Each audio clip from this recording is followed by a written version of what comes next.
Good afternoon, everyone. I am Yvonnie Daria, and I'm tasked to report all about practicing can using an information gap activity for elementary.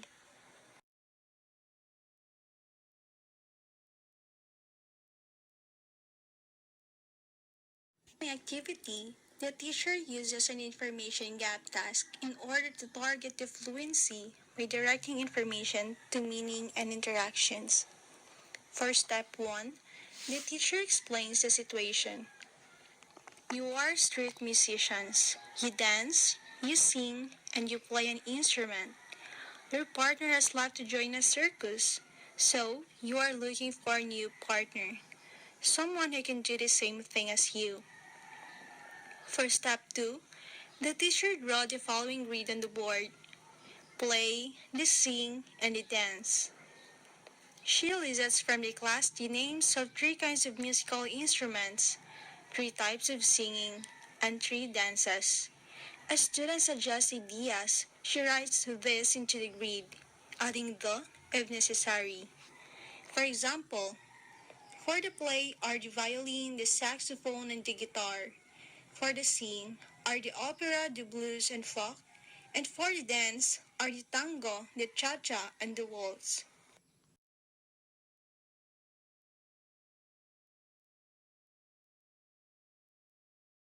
The teacher then asks the students to each choose from the grid one instrument, one singing type, and one dance.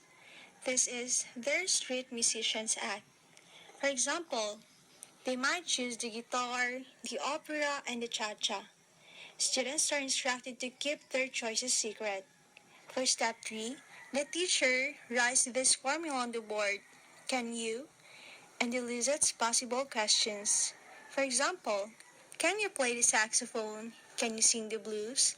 Can you dance the cha-cha?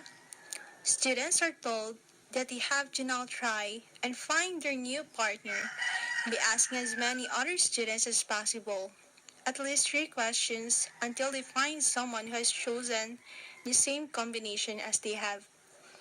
The students then stand up and move around asking their questions.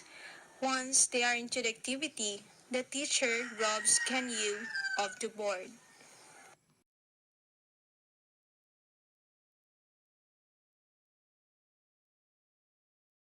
Now proceed to the discussion.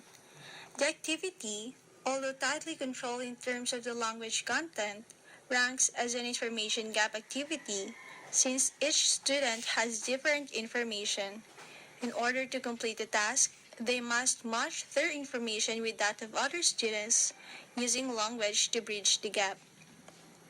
There is a communicative purpose to the task.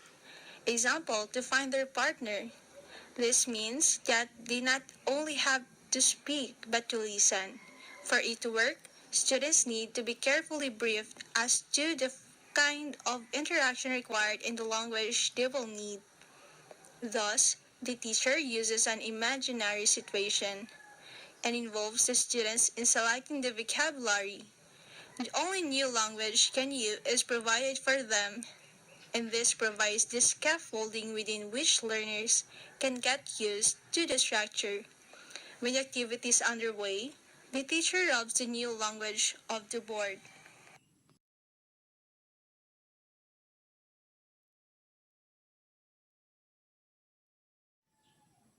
Let us now proceed to evaluation. The E factor. This game type of information gap is extremely easy to set up, and the grid idea can be adapted to other situations and structures.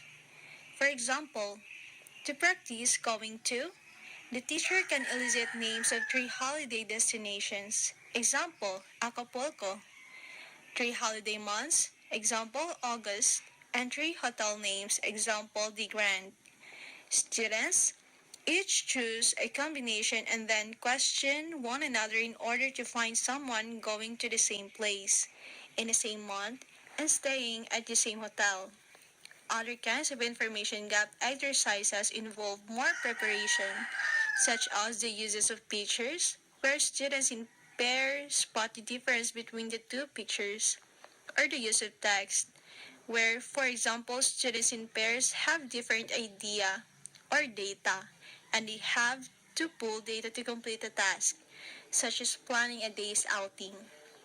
Such activities also require careful setting up so that students get the idea that the information which each student has is different. Let us now proceed to evaluation. The E factor. This game type of information gap is extremely easy to set up, and the grid idea can be adapted to other situations and structures. For example, to practice going to, the teacher can elicit names of three holiday destinations. Example, Acapulco. Three holiday months. Example, August. And three hotel names. Example, The Grand. Students each choose a combination and then question one another in order to find someone going to the same place, in the same month, and staying at the same hotel. Other kinds of information gap exercises involve more preparation, such as the uses of pictures, where students in pairs spot the difference between the two pictures, or the use of text, where, for example, students in pairs have different idea or data, and they have to pull data to complete a task, such as planning a day's outing. Such activities also require careful setting up so that students get the idea that the information which each student has is different.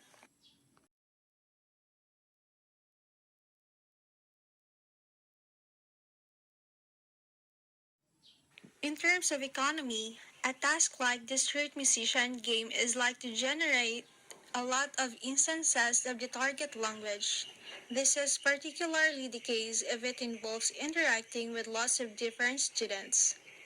In pairs, the activity would not work as well unless the number of choices in each column of the grid were extended from 3 to say 10.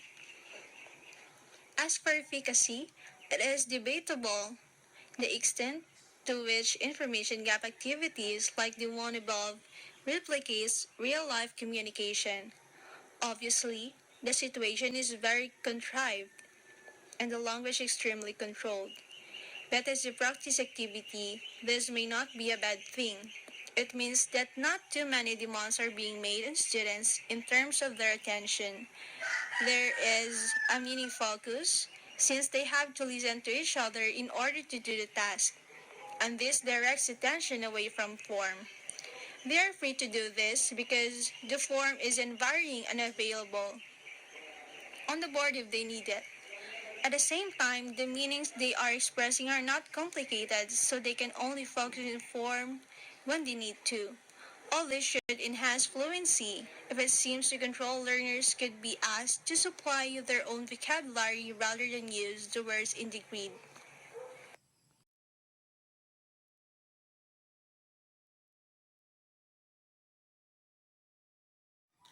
Despite the management problems that can arise, the interactive and problem-solving nature of information gap activities put them in another league altogether when compared to drills. They provide a useful intermediate stage in a progression from controlled to freer practice. The A factor, however, convinced the teacher may be in the usefulness of information gap activities.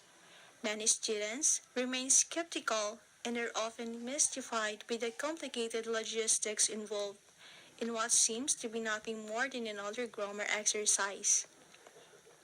This means that teachers may need to approach this kind of activity cautiously, perhaps briefing students beforehand on the rationale underlying it.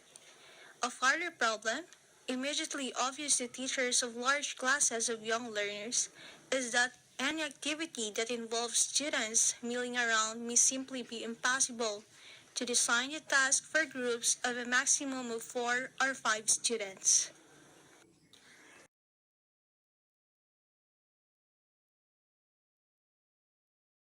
So that ends my report.